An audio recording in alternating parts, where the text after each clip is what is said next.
아, 원금보다 손실이 더 커질 수가 있다라고요? 아, 그거 설명드릴게요. 아시다시피 그 선물 같은 경우에는 레버리지가 되게 큰 상품이거든요.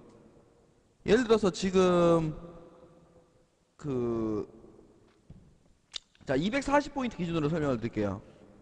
자, 선물이 240포인트라면은 1포인트에 얼마예요? 50만원이죠. 240 곱하기 50만원 하시면은 실제로 이 상품은 1억 2천만원짜리예요.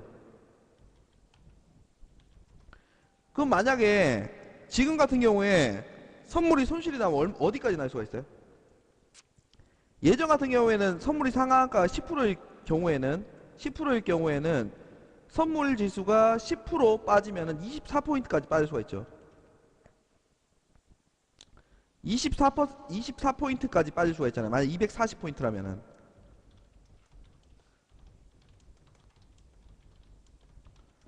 맞나요? 근데 보통 이제 코스피 200은 지수 대형주들을 섞어놨기 때문에 하한가가 가는 경우는 거의 없지만 실제로 하한가가 가기도 하죠.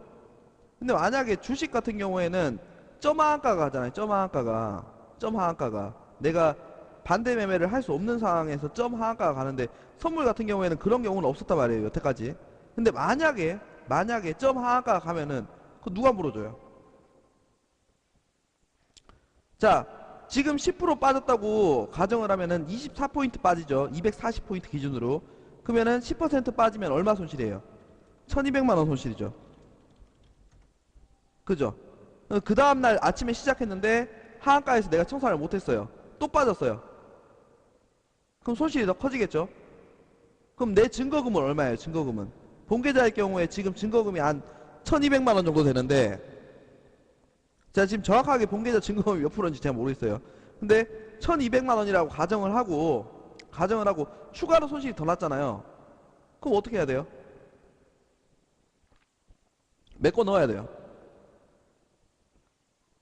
그래서 개시증거금, 유지증거금, 유지증거금 밑으로 떨어지면은 반대 매매가 나가든지 아니면 증권사에 전화 옵니다.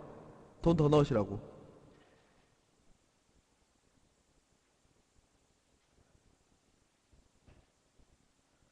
혹시 주식 하시다가 신용거래 해보신 분, 미수나 신용거래 해보신 분 없으세요? 미수를 땡겨서 쓰시면은 3일 동안 내가 반대 매매로 주식을 팔지 않거나 아니면은 내가 돈을 더 넣지 않으면은 지들이 아침에 반대 매매 던져버립니다. 그런 경우에요. 근데 반대 매매를 냈는데도 불구하고 돈이 모자랄 수도 있죠. 그 돈을 고객한테 달라고 합니다. 그래서 처음에 원금보다 큰 손실이 날 수도 있고 큰 손실이 났을 경우에 네가 돈을 메꿔 넣어야 됩니다라고 약속을 하고 계좌를 터줘요. 계좌를 개설하실 때. 이해가 되셨나요?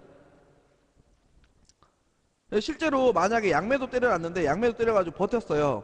버텼는데 내 그 증거금 이하로까지 손실이 났어요. 지금 양매도 한 세트 때리는데 아마 한 1200 정도 있으면 양매도 한 세트 때리실 겁니다. 근데 내 양매도 때린 것보다 손실이 더 크게 났어요. 1200만원 넣어놓고 내가 양매도 한 세트를 때렸는데 그럼 어떻게 해야 돼요? 물어줘야 돼요. 안 물어주고 버티면은 그거 들어옵니다. 돈 내놓으라고. 로스컷 대여 계좌는 로스컷이 나가죠. 본 계좌는 로스컷이 안 나가요. 본 계좌는 그런 게 없어요. 예.